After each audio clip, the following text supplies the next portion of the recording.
Good afternoon, everyone.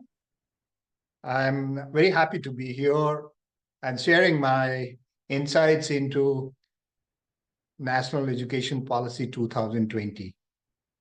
Now, before I begin giving you the various features of the education policy and the constraints in implementing it, I would like to share with you that unless otherwise we understand education as such, we will not be able to appreciate why this education policy has been brought out nationwide.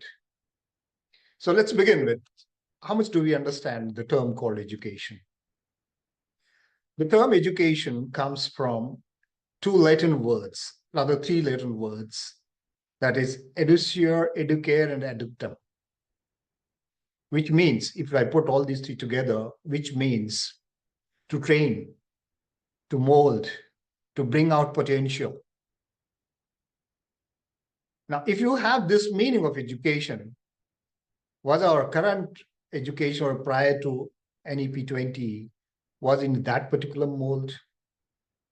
If you go back to numerous education philosophers and scientists, all of them past, I'm talking about hundreds of years back, they all talked about education as involving students, developing thinking.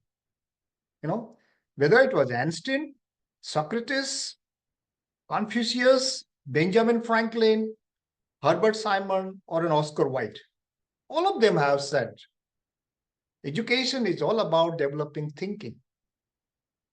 Education is all about involving people, making them to do things. Like Oscar Wilde said, anything worth learning cannot be taught. So is Socrates. He said, I can't teach anyone. I can only make them to think. Einstein has said so rightly that education is what is left behind after you have forgotten everything that you wrote in your examination. Now, what is left behind is whatever you did.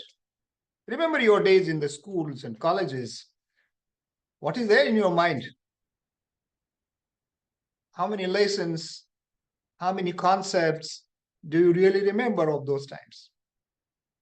But whatever you did during that particular period of time, and whenever you meet your old friends, you all vividly recall those things and have a great laugh at it. That's what the education is all about.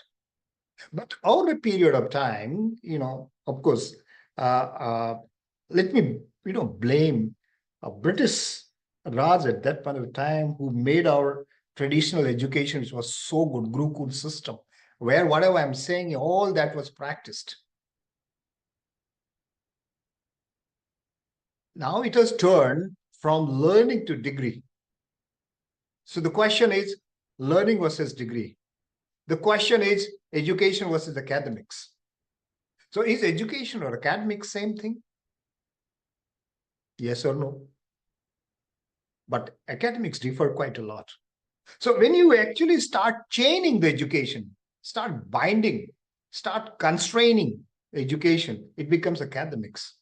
So when you say education in terms of number of courses, in terms of a discipline, in terms of number of credits, number of hours, so many marks, so many tests, etc., etc., the education gets turned into academics.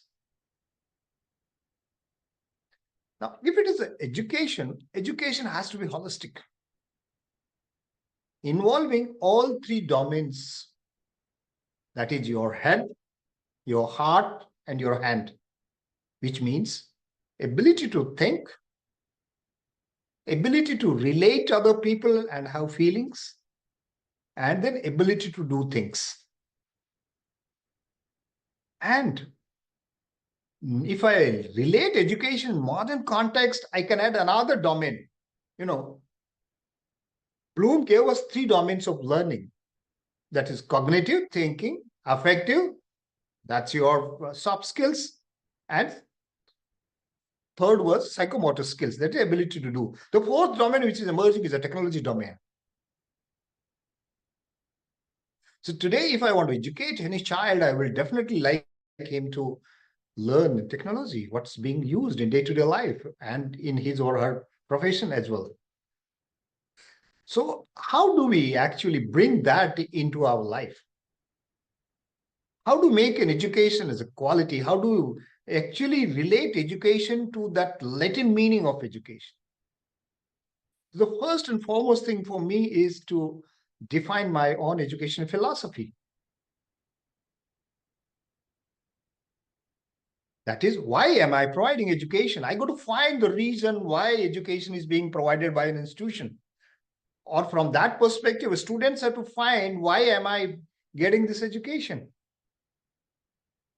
So the why can be answered in two parts as an institution. So the first part is learn to earn living.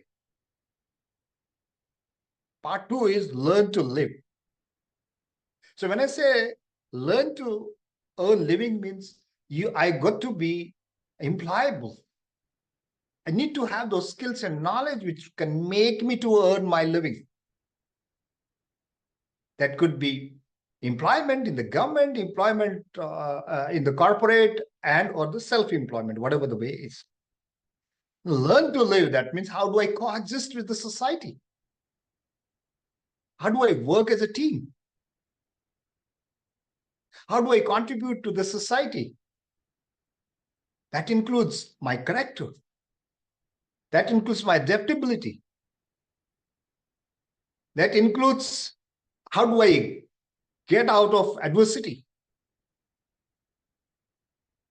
How do I come back once I'm down? All that has to be learned through the education. So for that matter, you will find any education institution would have three main objectives of education. Objective number one, employability, irrespective of where it is. Objective number two, do a research. Objective number two, teaching.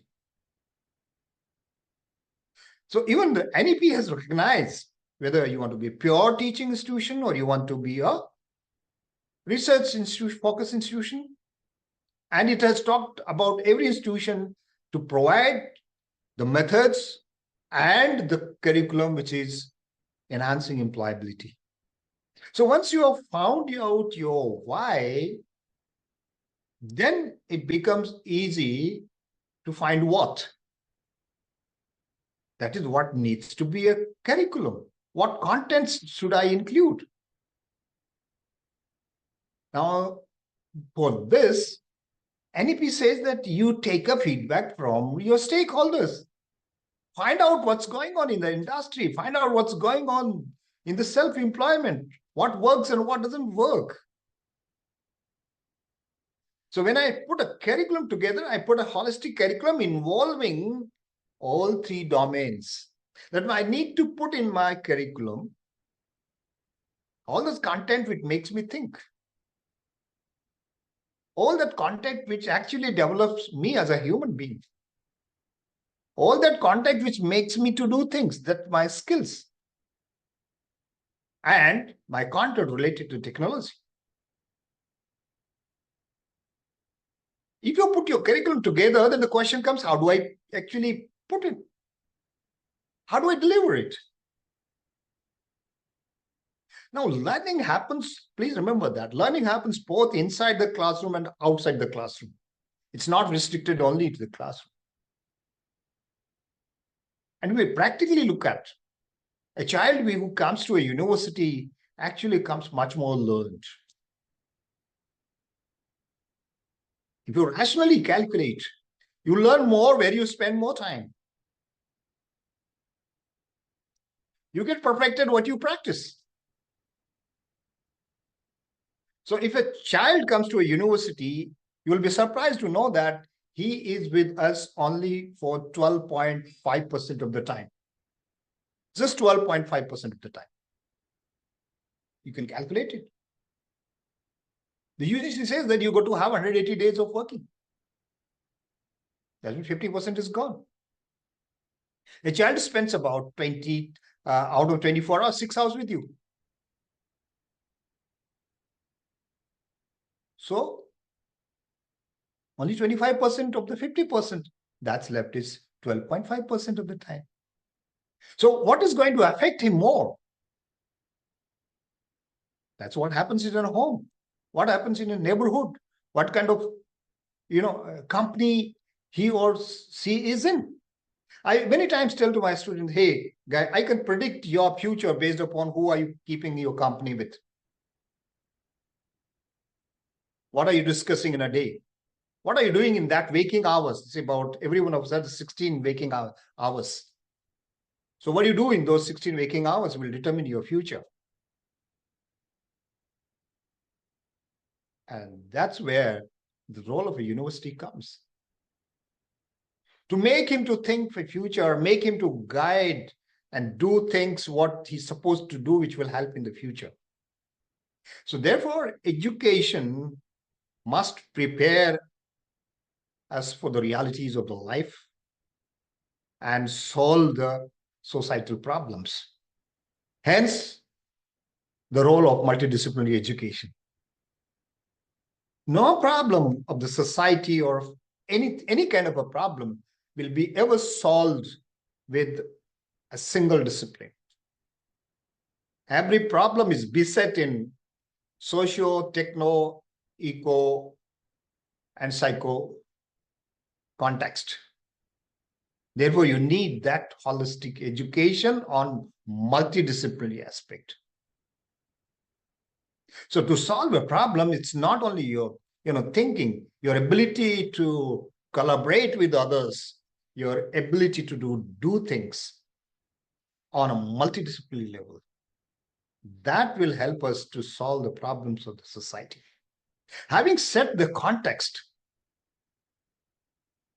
why there was a need for new national education policy. If someone asked me, what's your take on it? I said, it's Day-3 Durastai. It should have been that way for a long time. We persisted for so long on rote learning, on percentage of marks obtained. I'm not saying the percentage of marks is not relevant. Yeah, it has its own logic. So higher percentage of marks indicates that you are a sincere guy. You are a hardworking person. You actually do what you are supposed to do. That's a great quality of anybody. But I don't know whether this percentage marks anyway relates to the level of knowledge. We all know that there are 4 different levels of knowledge. The one which is factual, that means things which you know, is the first level. Number 2 is conceptual knowledge. That means ability to relate the concept with each other or relating one discipline to another discipline and to the context. That is, we call it contextual knowledge also. So if you don't know if I change voltage, what happens to the current? Why does it happen? That means I don't have a contextual understanding of what I'm reading. I don't have that ability to conceptualize my knowledge. The third level of knowledge is called procedural knowledge. That's one's ability to put things in a sequential steps in order to do things, procedure. Everything you want to do has a procedure.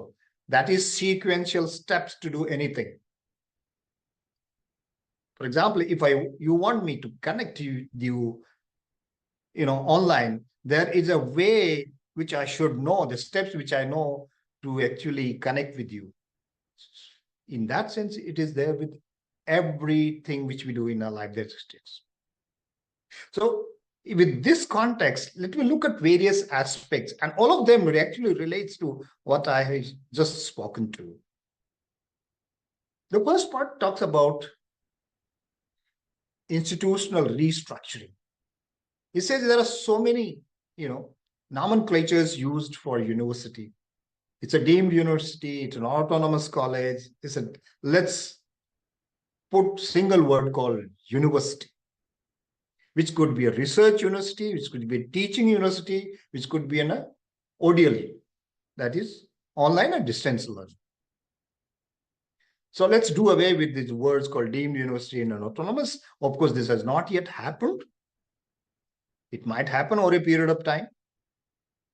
Then comes holistic and multidisciplinary structure of a curriculum. Multidisciplinary and holistic. That's why they today talk about connecting with industry, taking stakeholder inputs to structure your program. That's why it's talking about more work in the community, do an internship, do projects, all that, or be in the field in order to bring the holistic education in the both classroom and outside the classroom. Do a soft skills, and then multidisciplinary. So in order to bring multidisciplinary, they actually categorize courses in different sphere or different domains. They called it a major, minors. Minors come from your related discipline. Major is your own discipline, whichever you want to have. Then they called it many other names like ability enhancement course, skill enhancement course, open electives which are not related to your closed discipline or to your own discipline. It's from a different discipline. So that's it. For example, if you're an engineer or an agriculture scientist, it's all about learning about psychology, learning about political science, because these things are important to succeed in life. You got to, as you rise higher in your position, you got to understand how political system of the country works, how economics works, how people relate and behave. You will find it very difficult unless you have understanding of all these disciplinary issues. So as you grow, by default or with your experience, with interactions, you keep developing this knowledge. But imagine if you have studied them at your graduate or postgraduate level, it would have helped us quite a lot. Then you have, value-added courses. All these different types of courses help us to bring that multidisciplinary approach to our education. And further, it says that when you are graduating, and because of the some or other reason, you can exit, you can enter multiple times. Your credits would be actually stored that in your academic bank of credit. And anytime in the future, of course, it's a defined period of time, you can have that degree or a diploma or a certificate based upon the number of credits which you have earned. Even further, it says that you can recognize previous learning also. That learning could have been either, by way of your, work or experience, or it could have been through the actual classroom learning. So they created what is called an NCRF, National Credit Framework. Not many universities actually has come forward to implement this, but this is a beautiful system which has been created through recommendations of NEP 20, where you are given levels to each of the degree or education which we actually termed it. And university is at its freedom to recognize any previous experience, to recognize any credits earned, and accordingly provide a degree or a diploma, whichever is needed. Then it says that a university has to be managed in a strategic way. That means you have to think about a university in the long term. Therefore, develop an institutional development plan. This is called a strategic orientation to managing a university. Hitherto, we have not been. And unfortunately, the universities in the past were more in a cyclical way. That means kept on doing same thing over a period of time. Did not think beyond a year or two. Institutional development, say at least you decide 5 years from hence in which direction you want to go, and then decide how would you go. That action plan has to be there. It then further talks about governance.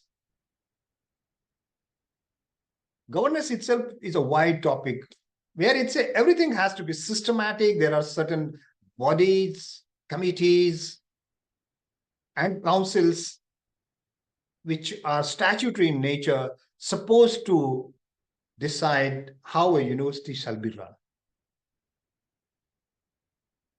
And over a period of time, it says that you can get a full autonomy, that is, go beyond the interventions of the governments, provided you achieve certain, milestones as a university. That is called graded autonomy. Then university also talks about internationalization.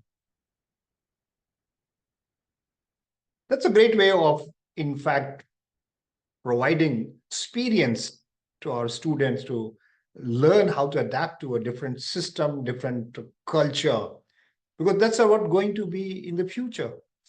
The way the future is going to change, is going to be rapidly changing over. So we got to learn to adapt, gain an experience of the context. So it said universities should have collaborations with foreign universities and foreign industry or companies. You could have providing dual degree. You could provide once credit recognition of each other, or an exposure trips to other universities or in other countries. If a certain category of institutions are even allowed to set up campuses abroad, and we also allow foreign universities to set up campuses in India, provided they fall into global ranking, whether it's in QS or in the higher Times Higher Education in first 1,000 rank. They can set up, and already we could see this happening in our country. There are multiple campuses which are already on the way of being set up in the universities here in the country. And you could have exchange programs both for students and teachers. If you look at vocational courses, in our country, has not been very well accepted. Government long back tried to bring vocationalization in education at 10+2, but that was not accepted. Today, it has again emphasized on vocationalization of the education. So there are programs called apprentice embedded programs, where you can design your course according to the guidelines provided by UGC, wherein a child spends more time on the job and learning while doing. Okay. Another important aspect which universities are supposed to use is integration of technology. That means bring more and more technology in the operations of the university, whether they are main classroom integration or on a peripheral operations of the university, whether it relates to admission, relates to the transfer of fees online, receiving complaints and grievances online. There's so many, operations which are today are available online. The entire information, is available online and to a student, entire lot of. So there are mandatory disclosures as stated by UGC, that we got to have them to the public scrutiny and available to the public for the information. Okay? And that technology also brought in the classroom. It says that every student should be encouraged to take MOOC courses. It says as high as 40% of the credits can be delivered online. It could be accessing best of the professors from abroad the country or within the country. So that's a wonderful way of bringing quality into the education by having best of the people in the country interacting with our students. And what is another important aspects is equity and inclusion of this society. This could be one of the reasons could be financial constraints on the students.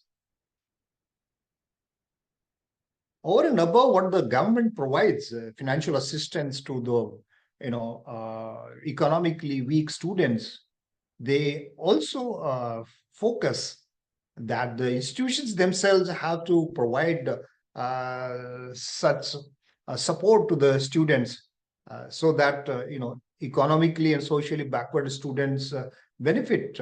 And this kind of support is talked about 100%. And this aspect has actually been taken into ranking and accreditation also. Your NRF has one of the parameters, so is your NAC has one of the metrics for the same purpose. Then comes about industry linkages. Basically, to be in tune with industry, try and bring the relevant skills in the university so that we can tweak our curriculum as well as the methods of teaching. The NEP focuses on student-centered learning. But the problem which I see to include all of these issues, that's a big constraint, is faculty training. Though there is a provision for MMTTC, that is Malviya Mission Teachers Training Centers, to provide comprehensive training, but in my mind, that's not adequate because most of the training is for the purpose of dissemination of information online, the way we are doing. I can share the information, nothing beyond that. And that's what is happening. Now, this kind of training cannot change the way a faculty must adapt itself to the new challenges. Bringing in student-centered methods like problem solving, experiential learning, involving students in the classroom activities. Because learning directly relates to your brain function. That is aligning and realigning your neurons. Brain has more than 100 billion neurons in mind. So learning happens because of these alignment and realignment of neurons. And the physical activity, our pleasure, entertainment, happiness within helps a lot in aligning and realigning these neurons.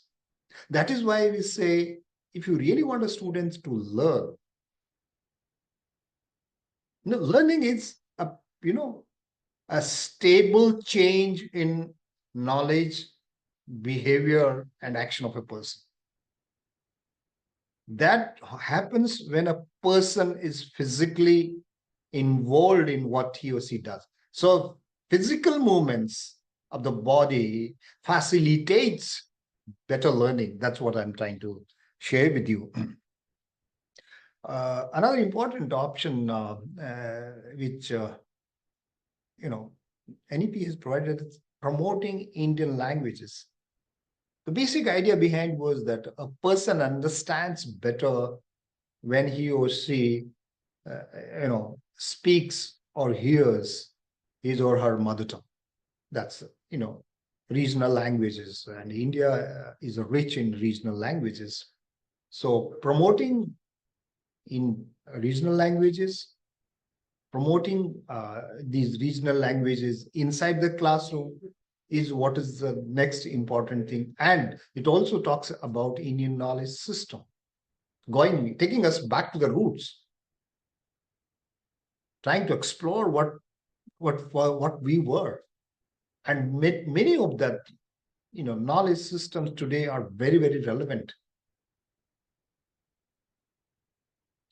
So, over a period of time, we actually forgot those things which were traditional and very, very relevant to us. So going back to that, a lot of people might say, why to go back? How does it help? Going back to your roots and understanding how we did, what was good, what was not good, can always help us to adopt a new technology. It doesn't say that you don't adopt new technology and while you're going back to the roots. It doesn't say that. It says use technology and improve what our roots are all about. And another important provision in our NEP is innovation and startups. I say this age, today is the best time for anyone to be young. Best time. In a sense that government has created an ecosystem related to innovation and startups. It provides you financial, technological, and legal help and support if you really have a great idea. It provides you an opportunity to do that. And university, I think almost every university today has this innovation and startup ecosystem in their own place. Now, because of this innovation and ecosystem, you find large number of companies have been set up over a period of time, which generating millions of jobs for the country. So the focus here is, rather than seeking employment, why not to provide employment? And that theme has helped us generate employment at such a young age. While we all, look at all these aspects, they are very relevant, very important. But the big constraint factor which we look at is constraints of resources. Because when you look at across the country, sitting here in Gurgaon and Delhi is one thing, and going to the remotest areas, colleges and universities, pretty another thing. I was surprised to know that a large number of remote areas, teachers have no idea what the NEP is all about. Forget about implementing. So those constraints are big constraints. It's not reaching out to the best. There are no faculty members who can bring that thinking of interdisciplinary approach, bringing technology in day-to-day operations and teaching, learning, and so many other aspects. So resource constraint is going to be the big hindrance in or above, of course, political, division. That's one different sphere, but constraints are a lot. And another constraint which I foresee is unprepared faculty. As I mentioned earlier, there has to be a massive program in developing faculty on those numerous aspects of features of NEP 20. Unless we do it, all these good things which we are trying to bring would not see the day of the light, or rather it might take a long time. In order to promote research, it has asked every university to have an R&D cell, and even the government is planning to, of course, planning only. They have not yet set aside any national research fund for it. And the last point which I want to make is that NEP also talks about the contribution of its alumni, not just being the member of the alumni association, but contributions, both in terms of kind and cash. A lot of contribution could be given by the alumni in terms of coming back and sharing their experiences and their knowledge with the existing students, which might ignite them to be like them. If somebody cannot provide a great contribution in terms of finance, like it happens in the university institutions like BITS Pilani, IITs, where they receive millions of contribution from their alumni. And those contributions have actually made them to start whatever, we were talking about innovation centers and innovative practices and creating technological facilities and labs, etc., etc. So that gives flip to their growth in terms of research and creating more entrepreneurs within the university. So I said what I wanted to say. Thank you so much. If there are certain